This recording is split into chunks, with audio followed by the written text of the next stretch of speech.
Nicolas Maduro could be arraigned in New York as soon as tomorrow, facing indictments on narco-terrorism and drug trafficking. But critics claim the capture of the Venezuelan dictator is both illegal and unconstitutional. This was an illegal, unconstitutional regime change effort. This is about taking over and running another country. This is illegal. It's unjustified. He said that he's not doing regime change. This is exactly what he's done. This is a legal war. People do not want us to occupy, the American people do not want us to occupy Venezuela.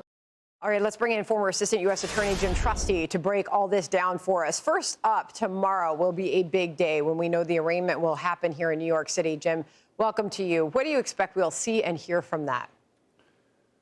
Yeah, well, interesting. I mean, it's going to be kind of a wild mix of routine and spectacular. You know, the arraignment will be routine.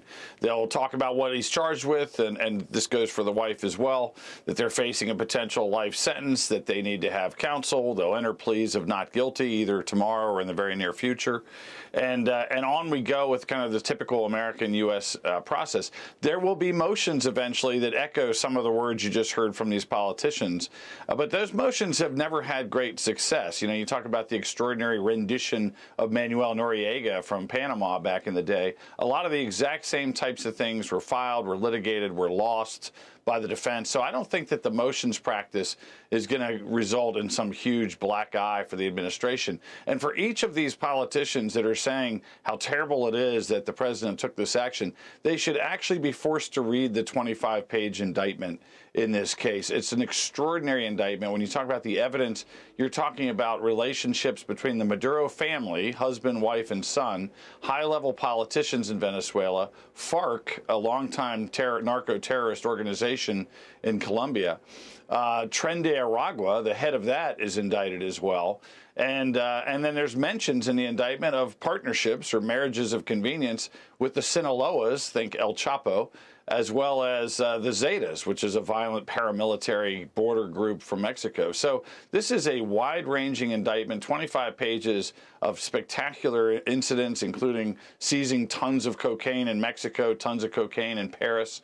And so it'll be a complicated but fascinating trial when we get to that day way down the road. Jim, here's part of the federal indictment against Maduro. And Maduro and his co-conspirators have for decades partnered with some of the most violent and prolific drug traffickers and narco-terrorists in the world and relied on corrupt officials throughout the region to distribute tons of cocaine to the United States. To those critics who are claiming that his capture is illegal and unconstitutional, you say what? Well, I say, look, this is an extraordinary moment for law enforcement, an incredible military success, and they can kind of bemoan the aggressive act of President Trump, but it's going nowhere. I mean, we're going to have a court of law and federal court in New York look at all the circumstances of taking him into custody and basically end up saying there's nothing to suppress, there's nothing to dismiss. I think that's a very solid prediction in terms of how the case law works out on this. So all of this gnashing of teeth about poor Maduro is going to fade quickly when the motions are filed, litigated, and lost. And then you're going to have a story, as you mentioned, that's just extraordinary in terms of the depth of depravity, the partnership, the betrayal of Venezuela. I mean, you've got an organization called the Cartel of the Suns here, or the Cartel of the Sun, and that's because it's reflecting the sun on military uniforms in Venezuela. It's basically telling everyone in Venezuela, this cartel, this drug trafficking organization is run by our de facto president, and it's countenanced by the military. So I think you're going to have a lot more people celebrating freedom in Venezuela than you'll have protesters in Washington and New York complaining about the mistreatment of this dictator. We appreciate your reaction to all of that. Jim, thank you very much for being here this morning. Jim Trusty. I'm Steve Doocy. I'm Brian Kilmeade. And I'm Ainsley Earhart. And click here to subscribe to the Fox News YouTube page to catch our hottest interviews and most compelling analysis.